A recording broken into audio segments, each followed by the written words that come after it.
Buenos días, buenas tardes, buenas noches, dependiendo del momento exacto en el que estés viendo este video. El día de hoy es nuestro segundo episodio de este podcast llamado Vida Devocional. Así que siéntate, disfruta y bienvenidos a Vida Devocional.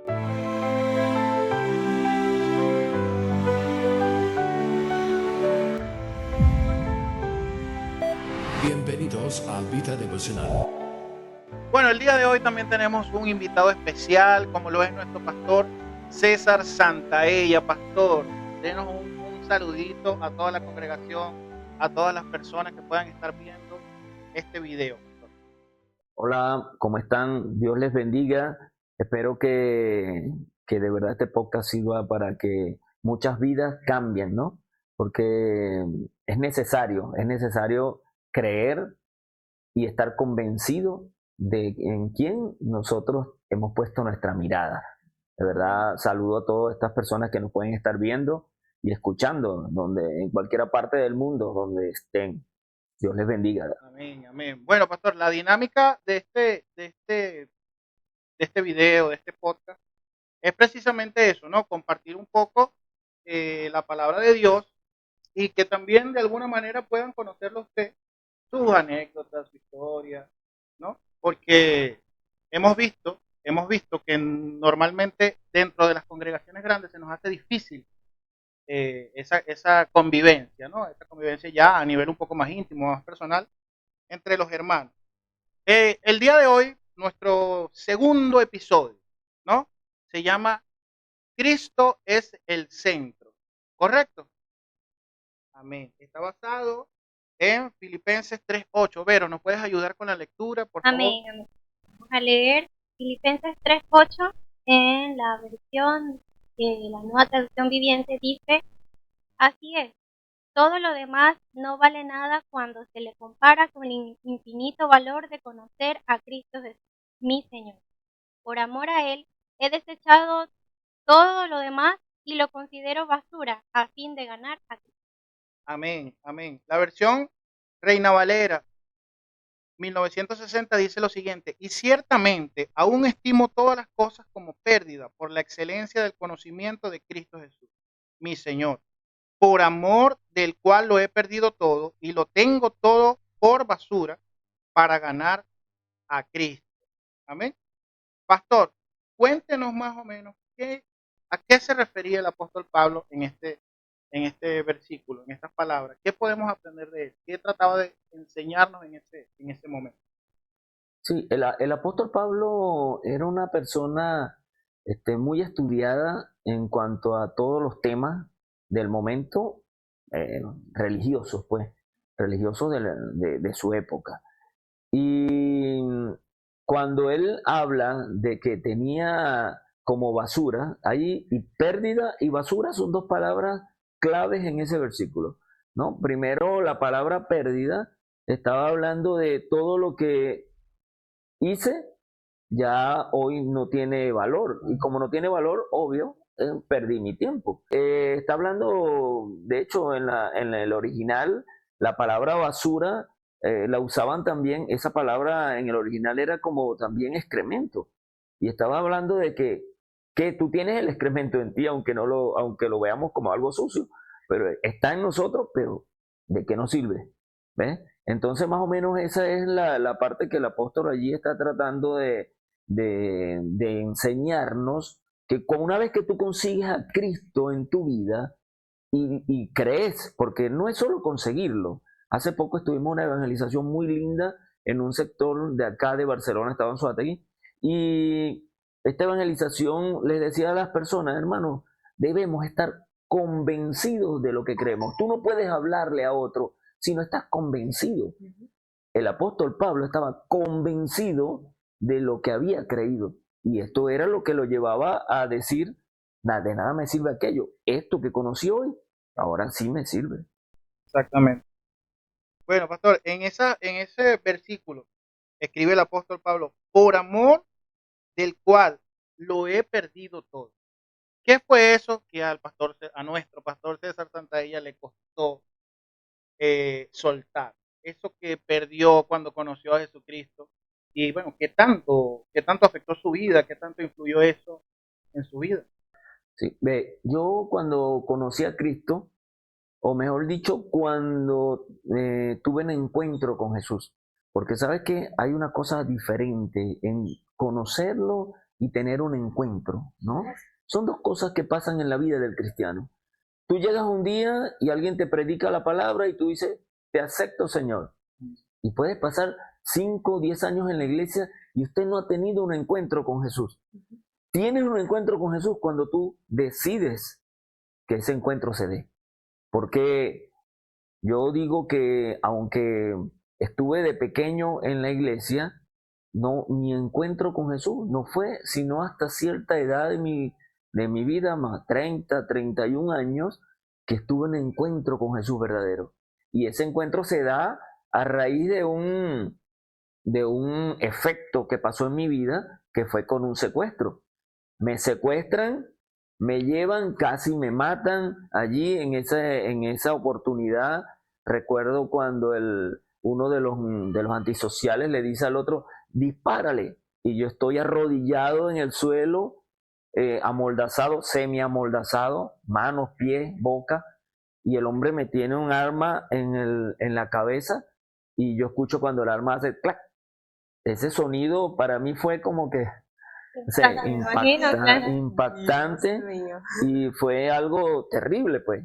Y el hombre cuando ve que el arma realmente no accionó de nuevo, el arma no accionó y no volvió No hubo un segundo intento, no claro. hubo un segundo intento, sino que el hombre me da y me lanza por un farallón al cual caí. Gracias a Dios había un colchón viejo como a 3 metros de caída y caí en un colchón. Pero en esa oportunidad la gente, yo como que entendí que Dios me había librado. Y a partir de ese momento, mi vida fue diferente. Yo creo que Jesús tomó mi vida allí y dije, ya, no más, no más. Hasta aquí ya. Yo ahora como que enderezo mi vida, Claro. ya no voy a andar porque yo iba a la iglesia y si tenía que faltar, faltaba. No había un compromiso. No había un compromiso, sí iba los domingos, pero sin ningún tipo de compromiso. Yo lo que hacía era ir y disfrutaba mi servicio, cantaba como todo el mundo, pero comprometido no estaba. No había un compromiso. Cristiano dominguero. Sí, ¿ves? Más o menos como un cristiano dominguero, pues. Sí, ese se puede decir, sí, es verdad. Y entonces, a raíz de eso, yo dije, no, yo tengo que cambiar esto no está bien. Yo me metí de frente con el Señor y ahí fue como Pablo, cambió mi vida. Pastor, ¿cree usted que ese momento en el que lo secuestran fue un llamado de Dios? Ya no con lazos de amor. ¿Cree usted que Imagínate. fue de esa manera? Sí, yo creo que, aunque ya estaba en la iglesia en ese momento, creo que el Señor algo me quería decir. Era como que, epa, enderézate, necesito de ti. Ponte de ¿Ves? acuerdo. Necesito de ti, porque es que si seguía en ese tiempo, quizás hasta este momento todavía estuviera como que el evangélico que va a la iglesia, pero no está comprometido con nada. Era simpatizante del Evangelio. Un simpatizante más, sí, Señor. Así como esa gente que seguía a Jesús en el tiempo de Jesús. ¿Cuánta gente no seguía a Jesús? Pero ¿cuántos estaban con él realmente? De hecho hay un versículo donde Jesús le dice que ustedes me siguen porque les di de comer y les di de beber y comieron hasta que se saciaron. Pero cuando no haya comida, no me están siguiendo por amor, ¿no? Es lo que debería motivarnos a seguir a Jesucristo, el amor. Bueno, continuamos, maravilloso. Pastor, ¿a qué se refería el apóstol Pablo cuando escribe? La excelencia del conocimiento de Cristo. ¿Qué nos quería decir aquí? ¿Qué significa esa excelencia? Porque una cosa, usted lo acaba de decir ahorita, una cosa es saber que Dios existe, entender que Dios existe, que envió a su Hijo a morir en una cruz para darnos vida eterna. Y otra cosa es realmente estar en Cristo Jesús y conocer a Cristo Jesús. Entonces, ¿qué significa esa excelencia del conocimiento de Cristo Jesús? Mira, yo pienso que la excelencia del conocimiento es conocer que Cristo vino, murió por ti, pero yo tengo que entonces, me debo a Él, ¿ves? Y porque, volviendo un poco a lo que acabamos de hablar, yo conocí a Jesús, ¿no? Y decidí aceptarle, pero creo que con la excelencia la conocí en ese momento. Dije, verdaderamente Dios existe. Sobre todo con ese clic en mi cabeza, yo dije, Dios existe verdaderamente. Entonces, Cristo me salvó. Eso me dio una convicción que ahora me convence totalmente. Pues vamos a decir, estoy convencido totalmente. Y yo sé que es el Espíritu Santo, porque sin el Espíritu Santo nosotros no podemos, solos no podemos llegar a ese grado de excelencia del conocimiento de Cristo. Solos no podemos. Necesitamos una ayuda del Espíritu Santo. Y yo creo que esa, por más que la veamos así como que ruda y fea, en realidad el Espíritu Santo estaba allí. Sí, claro. Y él entonces me dice, ¿ves que sí existo? Necesito de ti. Yo creo que esas palabras para mí fue algo que quedó grabado en mi mente y que ha hecho que yo cambie. El grado de excelencia que Pablo consiguió, a pesar de todo su conocimiento, porque el conocimiento también es excelencia. El conocimiento. Una persona estudiada y que de este tiempo también, una persona que, un abogado, todo eso, tiene excelencia en lo que hace, ¿no? Su grado de excelencia es bueno. Pablo tenía pero la excelencia del conocimiento de Cristo es conocer qué hizo Cristo por nosotros, ¿ves? ¿Qué hizo Cristo por nosotros? Y saber y saber que Él entregó su vida por mí y creer verdaderamente en eso. Y yo creo que es en este momento cuando tus ojos son abiertos, cuando verdaderamente puedes ver, tener ese encuentro con Cristo real, genuino, donde ya no eres una persona simplemente pasiva o que tiene este conocimiento, sino que ya cuando tienes ese encuentro con Cristo, ya toda la visión se amplia, como se le. Y es necesario, digo yo, que eso suceda en la vida del que confiesa a Cristo. Sí, correcto. También nuestro corazón en ese momento se llena de agradecimiento, porque entendemos el sacrificio de Jesucristo en esa cruz. Entonces, pastor, podemos decir que en ese momento del secuestro fue donde usted dijo, ¿qué edad tenía?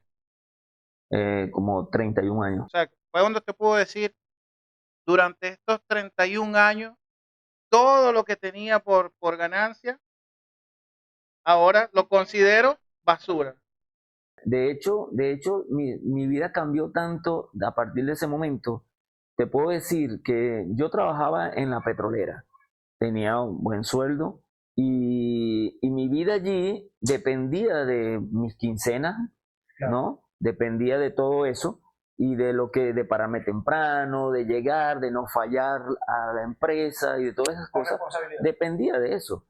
Pero una vez que yo, no voy a decir que en ese momento ya, a partir de ese momento todo, no, pero a partir de allí comenzó un cambio en mi vida. Yo dije, debo cambiar. Y ese debo cambiar hizo como que ahora yo voy a tratar de hacer otra cosa, ¿no? Bueno, a partir de allí te puedo decir que salí del trabajo. A partir de allí salí del trabajo, comenzaron los problemas en la petrolera en ese tiempo, 2002, 2001, por allí, por esa fecha, empezaron los problemas, empezaron a agotar personal y todas estas cosas. Todo empezó con esa situación, pues. Y creo que todo eso se fue acomodando para mi vida, en el propósito de Dios en mí se fue acomodando a partir de ese momento, ¿no? Y tuve que dejar algunas cosas y decir, hay que reorganizarme, tengo que reorganizarme.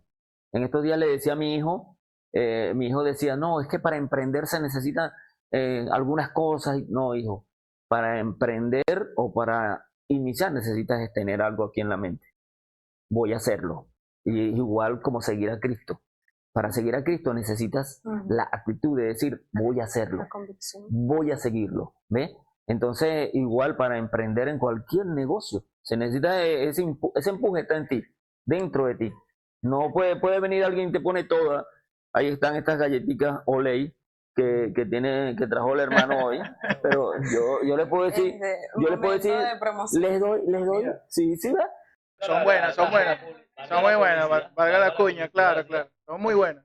Así como esas galletitas, yo le puedo dar al que hace estas galletas, yo le puedo dar la harina, el chocolate, todo lo que lleve, los ingredientes. Pero si no tiene la actitud, la idea, claro. si no tiene la actitud dentro de ese empuje, no la va a hacer. Y si las hace, no las sale a vender. ¿Ves? Entonces, es necesario que dentro esté es importante, ¿ves? Es importante, está dentro de nosotros. Perfecto. ¿Qué consejo le podríamos dar no solamente a los nuevos creyentes, también a las personas que ya tenemos más tiempo en los caminos del Señor?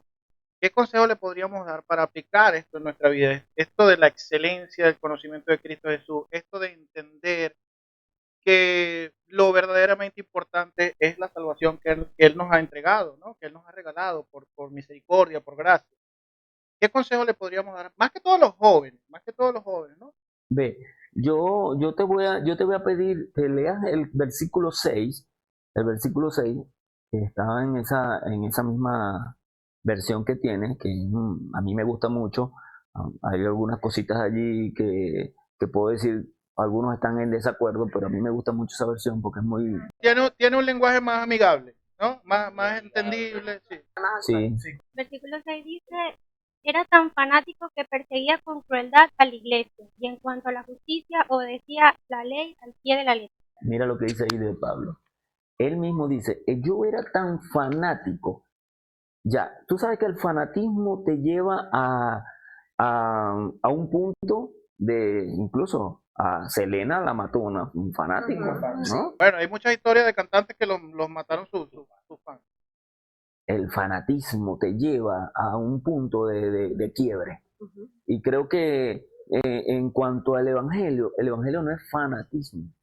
El evangelio es creerlo en el corazón y tener convicción de lo que hemos creído. Entonces, yo lo que le puedo aconsejar en cuanto al cambio, mira, uno puede cambiar, hay cosas que debemos cambiar. Si nosotros tenemos un trabajo que no es digno y llegas a los caminos del Señor, pues hay que cambiar eso, ¿no? Si no tengo algunas cosas que pareciera que, como hace un rato conversábamos, alguien que no esté casado y viene a los caminos del Señor, tiene que casarse. Hay cosas que tenemos que ir ordenando, porque hay cosas que no, en verdad no son dignas. Trabajarle a alguien que de repente es un narco y tú sabes que la persona es un narco, es una persona corrupta en ese sentido, y tú sabes quién es tu jefe. Yo creo que una vez que uno llega a Cristo, uno tiene que decir, mira, yo aquí no puedo seguir. La confianza está en que si yo dejo esto, Dios me va a resolver en cuanto a lo que tenga que cambiar.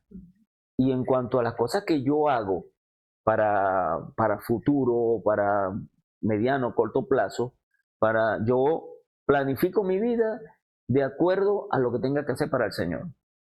Y mi trabajo actualmente es un trabajo, tengo una empresa y esa empresa, si yo tengo que parar, paro. Porque las cosas del Señor las priorizo y las pongo delante primero.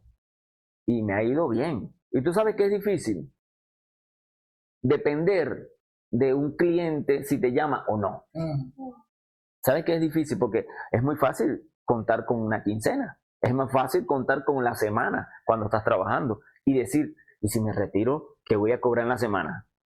Ahora que nosotros cuando trabajamos independiente, decir, mira, si este no me llama, si un cliente no me llama o nadie me llama, listo. Pasan 15 días, 20 días y uno con el teléfono aquí. Y nadie me llama, imagínate, ¿qué voy a hacer? Y cuando empiezas a revisar la cuenta, porque el asunto es que todos los días gastas, ¿no? Sí. Y entonces cuando tú vas gastando y cuando revisas ya no tengo dinero.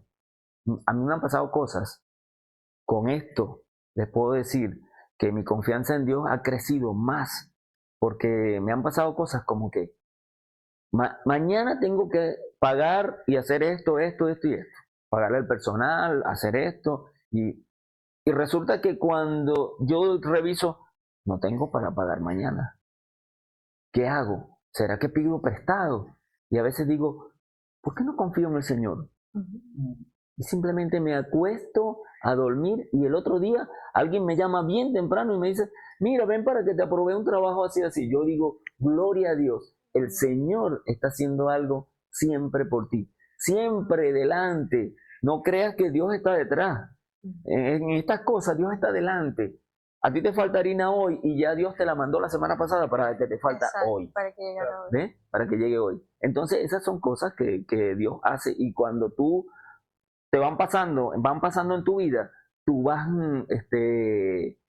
creyendo más, Se va fortaleciendo tu fe. se van fortaleciendo. La medida de Cristo sea que, como usted dice, yo priorice mi servicio al Señor, y eso dice su palabra, que Él honra a los que le honran. Y pues de alguna manera, pues servir al Señor no es en vano, como dice su palabra. No es en Es lo vano. que decíamos anteriormente, que aún no solo en los trabajos, sino también en los estudios, cuando priorizas, no, que tengo que un examen mañana, el lunes a las 7 de la mañana, pero hoy tengo que ir a la iglesia y tengo que después hacer otras cosas de la iglesia y esto y aquello, y priorizas primero ir a la iglesia o servirle a Dios, Dios arregla todas las cosas que estábamos comentando. Sí. ¿Qué pasa? Que o ruedan el examen o cancelan la clase o cosas parecidas. No. El profesor no quiere ir, o sea, son cosas que Dios arregla porque la prioridad es Él. Y si tú lo pones de prioridad a Él hace las cosas correcto. Si tú le trabajas a Dios, y le puedo aconsejar a todos los jóvenes y a todas las personas que no creen en que puede pasar, si tú les trabajas a Dios con confianza y desprendimiento, Dios va a trabajar en las cosas tuyas, en tus necesidades y en las cosas que tú tengas pendientes. Él va a trabajar en eso. Entonces, prioricemos nuestra vida de acuerdo a lo que Dios y a su propósito, de lo que Dios quiere en ti. Es correcto. Y descansar en Él, justamente. Amén. Descansar en Él, claro. De que Él es el que va a proveer todas las cosas en todo tiempo, en todo momento. Amén. Claro. Bueno, precisamente la siguiente pregunta habla sobre eso, ¿no? Sobre la confianza, ¿dónde ponemos nosotros nuestra confianza? Principalmente nuestra naturaleza nos lleva a decir, yo lo hago, yo lo resuelvo, yo busco por aquí, busco, como dijo usted ahorita, bueno, ¿será que pido un préstamo? O sea, es nuestra naturaleza, es algo que está en nosotros, que lleva nuestro pensamiento a eso, ¿no? Entonces, ¿cómo podemos hacer, pastor? Ayúdenos allí. ¿Cómo podemos hacer nosotros para doblegar esos pensamientos y que siempre confiemos, depositemos toda nuestra confianza en Jesús antes de pensar en lo que nosotros creemos o consideramos que debemos hacer? Mira, la palabra dice, los caballos se preparan para la batalla, ¿ves? Pero quien da la victoria es Dios. Y en estas cosas nosotros podemos decir, mira, tú te preparas, vas a trabajar, tú vas a hacer una cosa creyendo que en tus fuerzas vas a hacer algo o te va a servir de algo. Yo creo que primero tienes que pensar, ¿quién te da la salud? ¿Quién te da la vida? ¿Quién te hizo que te levantaras hoy en la mañana? ¿Ves? Porque si nosotros pensamos que lo damos por hecho que, bueno, yo mañana me tengo que despertar. Yo estoy respirando este aire y bueno, me corresponde respirarlo. Cuando tú dices, yo me despierto porque Dios me da vida, yo sigo respirando porque estoy respirando el aire de Dios. Entonces, cuando tenemos esto primero en la mente, todo lo demás lo dejamos en un segundo plano. Y sabemos que si nosotros hacemos cosas, por lo menos todo el mundo sabe que tenemos que trabajar, tenemos que estudiar y tenemos necesidades en la casa, familia, hijos. Pero todo eso en manos de Dios. Todo eso en manos de Dios. Y la confianza, Ángel, es tan importante tener confianza en el Señor de que Él lo va a hacer. Mira, yo tengo un testimonio con uno de mis hijos, mi hijo menor, y cada vez que tengo oportunidad lo cuento porque fue así, de esa manera. Mi hijo está así como esta galleta, lleno de puntos rojos, todo, de pie a cabeza, intoxicado por algo que había comido, una leche, no sé, que le habían dado, no recuerdo en este momento, mi hijo ya tiene 16, 17 años, pero estaba pequeño. Y me recuerdo, veo a mi hijo así, y me llama mi esposa, y yo salgo corriendo, y lo veo ese muchachito con todas pintas. Yo recuerdo que yo cerré los ojos y dije, Señor, sánalo. Una oración tan sencilla, Solo esas palabras. solo esas palabras, Señor, sánalo, con los ojos cerrados. Pero esa oración me salió desde el corazón. Yo creo que tengo mucho tiempo que no hay una oración que me salga tan desde Tan adentro. profunda. Yo sentí que esa oración me salió desde adentro del corazón. Y creo que es clave cuando nosotros oramos, sentirlo. Cuando tengas una necesidad, pónsela al Señor y siéntelo, siéntelo, siéntelo. Siente lo que estás diciendo. Y decirle eso, Señor, sánalo, y abrir mis ojos y no ver ningún punto. Esto es algo que para mí fue impactante. Impactante, impactante. Y yo, eso como decía acá mi hermanita, vamos a seguir creyendo, ¿no? Eso fortalece tu fe. Fortalece tu fe. María ya acaba de decir, ¿no? ¿Cómo tú fortaleces tu fe? Cuando pasan cosas en tu vida y tú crees que eso, sigues creyendo, pues, Señor, no tenía café en esta taza y digo, Señor, y te veo café y tú dices, wow, eso que me pasó con mi hijo, ¿qué tú crees? Yo ahora digo, bueno, uno siempre tiene que estar pendiente de todo lo que uno dice, ¿no? Porque la mayoría de las cosas, de las palabras, siempre te comprometen, ¿no? Siempre te comprometen, pero yo digo, Señor, ¿cómo me aparto de ti? ¿Cómo me voy de tu lado? ¿Cómo me salgo de tu amor, de tu abrazo? ¿Cómo me salgo de tu abrazo? Si tú me tienes en la palabra lo dice, nos tiene en la palma de su mano. Entonces, ¿quién puede acercarse allí? Yo creo que cuando yo pongo mi confianza y creo que estoy allí en la palma de la mano de Dios, yo digo, aquí no me va a faltar nada. Aquí no me va a faltar nada y lo digo con convicción, creyendo. Tengo muchos testimonios y yo creo que puedo pasar mucho rato hablando de mis testimonios personales y decir que por cómo yo he fortalecido mi fe es creyendo. Yo me considero un hombre de fe, de verdad, de tener fe en el Señor, por todo lo que me ha pasado, por todo lo que he vivido, lo poco que les he contado ahora, me considero una persona de mucha fe en eso. Y eso ha hecho que mi fe se fortalezca y siga creciendo, ¿no? Y cada día, cada vez que me siento como un poquito débil, que vamos a poner un ejemplo, que se vaya acabando la harina, algo muy típico aquí en Venezuela, muy natural aquí en Venezuela, que se vaya acabando la harina. Entonces, sí, ¿cuánto medio paquete queda? Ah, bueno, Señor, tú proveerás. Esa confianza debe existir en nosotros. Aunque también, y disculpa que la verdad no está en el cuestionario de preguntas, pero también es importante mencionar que aunque tú hagas una oración desde lo profundo de tu corazón y Señor, necesito esto, si no está en el plan de Dios, darte eso en ese momento no va a suceder. Y es también tener la confianza de que todas las cosas en Dios son para Él. Qué bueno que lo mencionas, porque aún yo lo digo porque a mí me ha pasado y Dios me ha respondido, pero yo también tengo cosas que Dios no me ha respondido. También tengo cosas y aún no habiendo respondido esas cosas no puedo renegar de Él. Por algo no me ha respondido en esas cosas. Confiamos en que su voluntad es buena, agradable y perfecta, ¿no? Y que en su momento responderá a esa oración. Ojo, que hay momentos en que pueda que la respuesta no sea la que esperamos. Es que ese es el detalle. Ahí es donde nosotros sometemos nuestra voluntad y priorizamos la voluntad de Dios en nuestra vida. Y esa es la verdadera confianza, porque ay, qué bueno cuando todo se da, ay, gracias Señor, pero cuando no se da es donde viene la cuestión de, pero ¿por qué no se me está dando? Pero ¿será que Dios sí me está escuchando? Pero ¿será que estoy haciendo algo mal? ¿será que estoy fallando? Sí, eso es natural, pues en nuestro pensamiento es natural cuando las cosas no nos salen como nosotros queremos. Y decimos, Dios, estoy haciendo algo mal, dame una señal. ¿Será que soy yo? Y digo, ya va, hijo, todavía no, ya va. Sí, claro, lo mejor es creer sin esperar a cambio, ¿no? Orar sin esperar nada, pero Dios sabe y conoce tus necesidades y conoce de qué es lo que te hace falta y cuáles son tus prioridades.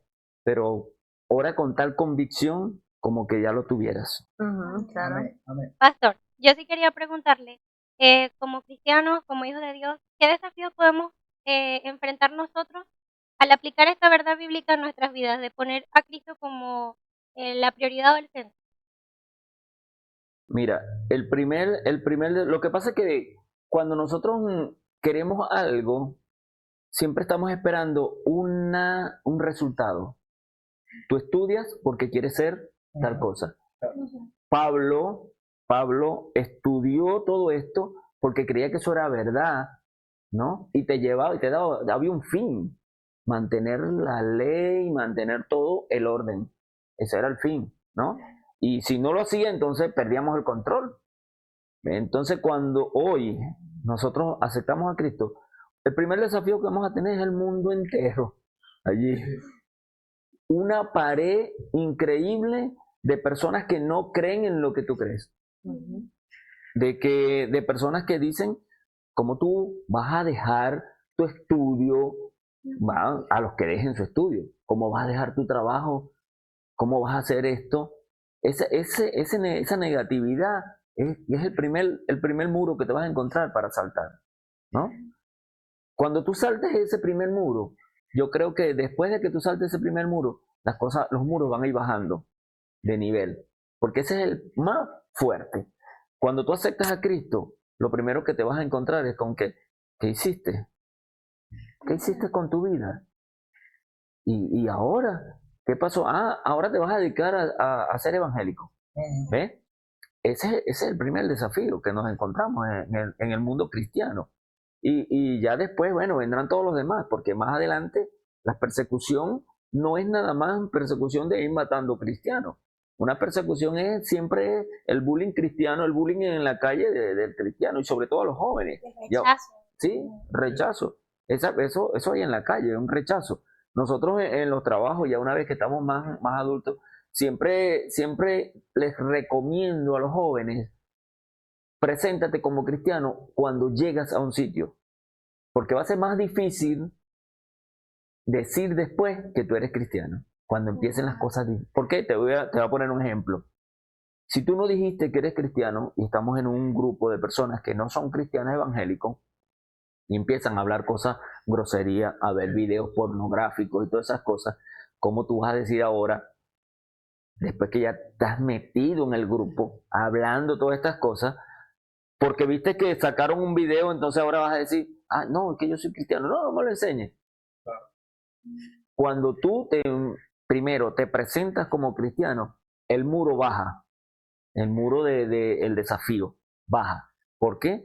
Porque las personas van a decir, ¿verdad que este es evangélico? No, mira, vamos a hablar algo aquí que no tiene que ver con... Y ahí hay un rechazo. A mí me ha pasado, ¿no? Conversaciones en mi trabajo me pasaba. ¿Verdad que este es evangélico? No, a este no le vamos a enseñar esto. Mira esto aquí. Y me hacían, sí, es verdad, tú no puedes ver esto. Así, cosas así, pues ese tipo de cosas. Pero me presenté primero. Claro. Me presenté primero. Si no me presento, entonces puede llegar hasta el momento de decirme, mira, tómate un trago. Alguien me invite un trago. Y entonces yo quedo como que, pero si yo le dije de una vez, no me va a invitar al trago. Porque ya me ha pasado un cliente que tengo en la ciudad de Caracas, y cada vez que voy para allá, ya yo le dije que yo era cristiano evangélico, y él lo sabe porque a veces ve mis publicaciones y todas esas cosas. Y entonces él un día llegó y me dice, César, vamos a comer un momento. Y fuimos y nos metimos en un restaurante. Y el hombre me dice, ¿puedo pedir una cerveza? Mira lo que me dice él. ¿Puedo pedir una cerveza? Y yo, si te la vas a tomar tú, yo no, pídela y tómatela. No, digo porque como está sentado aquí en mi mesa, me dice él, ¿no? Y yo le digo, sí, pídela, tómatela. O sea, me pregunto eso. Si yo no le digo, ¿qué hace él? Tráeme dos. ¿Ves la diferencia? Claro. Hay una diferencia. Entonces yo iba a tener que sacar, mira, no, lo que pasa es que yo no tomo todas estas cosas, ¿ves? Se me hace más difícil. Entonces es más fácil, siempre le aconsejo a los jóvenes, sobre todo a los jóvenes, preséntate primero como cristiano evangélico y te va a ser más fácil para enfrentar los desafíos. Qué bueno, qué bueno. Bueno, hemos abarcado este tema, ¿no? Bastante extenso. Pastor, ya para finalizar, hágale una invitación a toda nuestra audiencia, nuestros 3.5 millones millones de seguidores. Invítelos a conocer a Jesús por fe, claro que sí, 3.5 millones en algún momento. Sí, señor. Esas personas que no han conocido a Jesús, invítelos para que puedan aceptar a Jesús en su corazón. Y a los servicios de la iglesia. Lo felicito por esta iniciativa de empezar a trabajar desde este punto para que muchos vean el Evangelio y escuchen del Evangelio de salvación. Yo quiero invitarle a todas las personas que aún no han conocido a Cristo que tu vida depende de esa decisión. Tu vida depende de esa decisión. Tú lo tienes que ver desde este punto de vista. Tú tienes que verlo, decir, si hoy en la noche mueres, ¿a dónde va tu alma? ¿A dónde vas a parar? Yo sé que para algunas personas dirán, no, se acabó todo. Y otros dicen, bueno, para donde me toque me voy. Pues te voy a explicar una cosa bien sencilla. Continúa un segundo plano. Ya no es terrenal, es espiritual. Pero o vas al infierno o vas al cielo. Y va a depender de lo que tú hiciste aquí en la tierra, de la decisión que tomaste aquí en la tierra, si tú vas a uno de estos dos lugares. Entonces, te recomiendo que aceptes a Cristo como tu Salvador, porque es el camino que te va a llevar al cielo. Jesús es el camino. No hay otro, no hay otro. No hay nadie más que pueda hacerlo. Es Jesús quien nos lleva a ese camino. Y gracias a su Espíritu Santo que hoy está en la tierra, en el tiempo de la gracia, que es el que nos redarguye, el que nos instruye, el que nos guía, y es el que hoy está hablando a tu corazón. El mismo Espíritu Santo, el que te está haciendo sentir allí en tu corazón que hay cosas que debes cambiar en tu vida, que hay cosas que debes desechar, y que todo lo que hasta hoy has creído no tiene ningún valor en la segunda vida. Porque si tu vida acaba hoy, mañana empezarás una en el que estarás de cero. Y habrás ganado algo si aceptaste a Cristo como tu Salvador. Que Dios te bendiga y te dé la oportunidad y tenga misericordia de tu vida. Amén, amén. Bueno, yo también le doy la misma recomendación que el pastor, porque les digo una cosa, si no aguantan el calor en Barcelona, en el infierno, menos. Entonces, le hago la misma recomendación. Bueno, esto ha sido todo por hoy. Dios les guarde, Dios les bendiga. Esperamos que haya sido de bendición este episodio para sus vidas. Y nos vemos en la próxima oportunidad. Denle like, suscríbanse, síganos, compartan este contenido. Dios les bendiga y les guarde.